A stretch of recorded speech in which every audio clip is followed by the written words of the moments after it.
What's up, folks? Welcome back to TacticalTortoise. My name is Trevi, and welcome to another Datasheet Deep Dive. This is the Warhammer 40k series, where we take a datasheet from the 10th edition of the game and break it down, all of the interesting abilities and synergies on that datasheet, and ask ourselves the question whether it's worth considering for your army. Now, as always, if you enjoy this style of content, you like these datasheet deep dives, and you want to see more of them, let me know down in the comment section below. Now, in my last video, we talked about Robute Gilliman himself, the Primarch of the Ultramarines, and today we'll keep on the trend of these big faction leader characters and discuss the Swarmlord. This is another epic hero character, although canonically I think Swarmlord is incarnated into a bunch of different hive fleets and appears all over the galaxy, depending on where the hive mind needs him. That is represented in his powerful support effects. On his top line profile, he's relatively difficult to kill with toughness 10, a 2+ armor save, and a 4+ invulnerable save, but behind only 10 wounds. He does have a relatively mediocre leadership value of 7, although he is a synapse creature, so he is always going to be rolling that leadership value on 3 dice, which actually makes him much braver than most other high leadership value units in the game. On top of that, he brings a relatively middling objective control value of 3, a little bit low for a single monster. Now, this defensive profile looks good, but it is relatively mediocre when you consider the fact that he does not have the lone operative ability, or any way to get lone operative like his compatriot in the Ultramarines does. He is a leader, however, and he can join Tyrant Guard units, which is okay, but Tyrant Guard themselves are a little bit slow. They even are a lower toughness value than Swarmlord, so they do make wounding Swarmlord himself kind of easier in some situations if your opponent has a high strength precision weapon or is trying to epic duel him out of the Tyrant Guard unit. So while Swarmlord, if he's out by himself, will get picked up by ranged attacks, you can, if you want to, include a bodyguard for him and make that a little bit more difficult. Once he does get targeted, being a synapse creature and always being in range of synapse as a result does make him a good target for rapid regeneration, which gives him a 5+ feel no pain, both to himself and whatever Tyrant Guard he's joined, which can make him pretty difficult to kill either in the shooting or fight phase. That is important since he does want to be out in the open to actually deliver his melee and ranged attacks. He is a monster, as we can see down in his keyword list, and with only a movement value of 8, he has to maneuver his way around terrain. Since he's not able to move through ruined walls, he'd have to climb over them. And that makes him a little bit difficult to actually get into melee with. That said, once he gets there, he does have a pretty decent output. His ranged weapon is an 18-inch torrent, firing d6 plus 3 shots at strength 5, AP 1, 2 damage. That's a decent profile, and although torrent weapons don't synergize with the Tyranid detachment abilities from their invasion fleet detachment, which give them lethal or sustained hits, neither of which can work if you have a torrent weapon, it is an okay profile, especially if you're firing at infantry or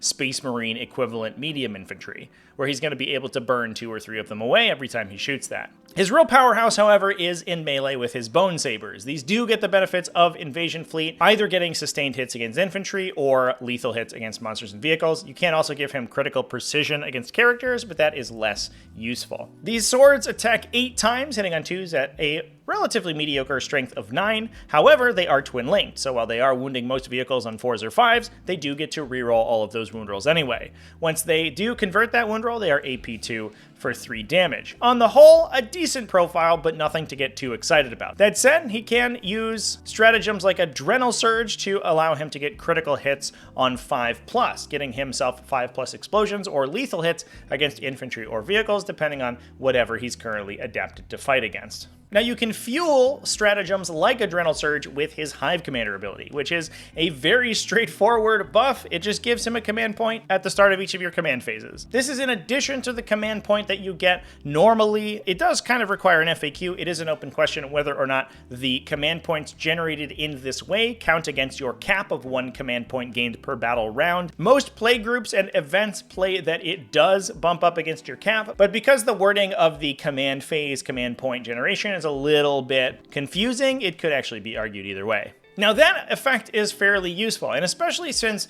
Tyranids have easy access to free stratagems from other Hive Tyrants, and the Swarmlord can be taken alongside them, you can actually get a lot of command point efficiency out of a Tyranid army. That said, Tyranid stratagems are not the core of their gameplay, and oftentimes you'll find that you're not actually spending too much on strats. A normal Hive Tyrant is oftentimes more than enough to keep a Tyranid army fueled full of command points with its 1 or 2 free stratagems per battle round, and the Swarmlord's extra command point gets a little lost. Assuming that it doesn't stack with other command point generation effects, this means that things like lictors, precising enemy characters out of units to gain CP, and burning tactical objectives to gain command points as well, neither of those would stack alongside Swarmlord's command point regen. So normally you'll find over the course of natural gameplay, you'll get 1 to 2, maybe even 3 command points back over the course of a game just by ditching tactical objectives and getting some from your unit abilities, which means that this Hive Commander ability only actually gains you any additional benefit 2 to 3 battle rounds out of the full game. So if Swarmlord sticks around for the entire game, it's not actually getting you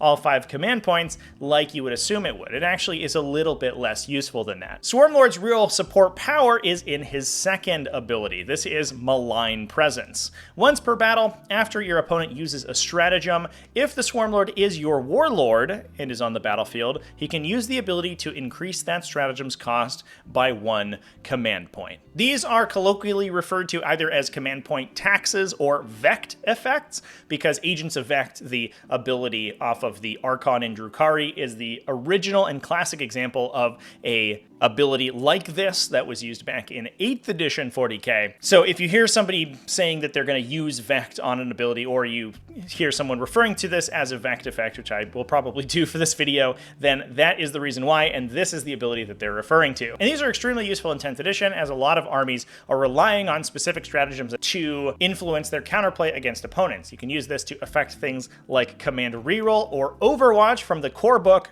or even stratagems that your opponent's army is constructed around. These effects are incredibly powerful and very important, but they are hard to use, because it does require some knowledge of your opponent's army, and they're probably not going to tell you exactly what stratagem they would be most affected by you using Malign Presence on to increase the cost of. But that said, this really is the #1 reason that you'd be playing Swarmlord. His command point regeneration is good, but not groundbreaking, but Malign Presence is, and there are a lot of other units in 40k right now that are played specifically for the fact that they bring this style of effect. In addition to that, Swarmlord also has a buff to his own synapse range, giving him a 9-inch synapse aura rather than the 6 of other Tyranid units. He himself also has the Shadow in the Warp faction ability, meaning that he can trigger your once per game Shadow in the Warp pulse, forcing battle shock on anyone in either player's command phase, although he doesn't have any way to buff it. So unlike Neuro Tyrants, he's not going to be inflicting any leadership penalties on your opponent when you use that. Now, what does Swarmlord typically want to do during a game? And this is where we start to get into some inefficiencies in the unit. He doesn't have very much of a range profile. He can fire 18 inches with his little flamer, and it is an okay weapon on Overwatch if he's overwatching something small. That said, you want him to be on the battlefield for as long as possible, since if he is destroyed, you no longer get the benefit of his command point regeneration. And if he's destroyed before he's able to use his Malign Presence, then you don't get the benefit of that effect either. There's also going to be some armies like Imperial Knights that benefit from killing this guy if he is your warlord, so you want to keep him safe for as long as possible. But the downside is that while he's trying to keep safe, out of line of sight, and out of enemy ranges in the early game, he's not really impacting the battle whatsoever. He only really does most of his damage in melee, and he's not super survivable enough that he can stand out in the open or push forward into the middle of the table without being in mortal danger. Well, I'm going to try to avoid talking about specific points values in this series, largely because it kind of dates the video, and since we're going to be getting quarterly points updates, the chances of a lot of the units that we discuss here changing by the time a lot of people get to this video is pretty high.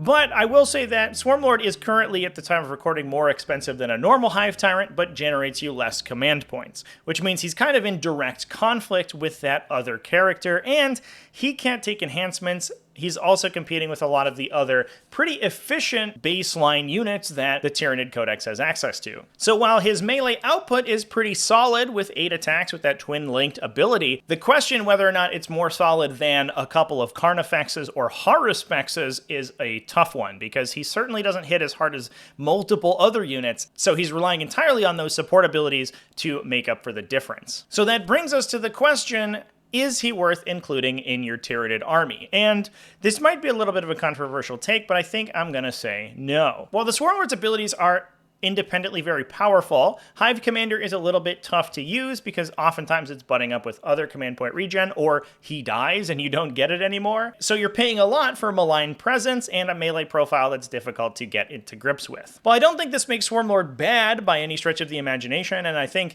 that in a list focused on big monsters that can really pull focus from him, he's a pretty good include just to have a big 9-inch Synapse aura in the middle of your army, as long as you're not worried about him getting killed early. That said, he is kind of the definition of mediocrity. As a big, relatively slow melee threat who has a tough time getting into melee and doesn't get any value if your opponent kills him early. But let me know down in the comment section if you agree with that and what datasheet you'd like me to deep dive into next. Big thanks for watching all the way to the end of the video. Thanks as well to everybody who supports the channel either over on Patreon at patreon.com/TacticalTortoise, YouTube channel members, and Twitch subscribers. All you people are great and I love you.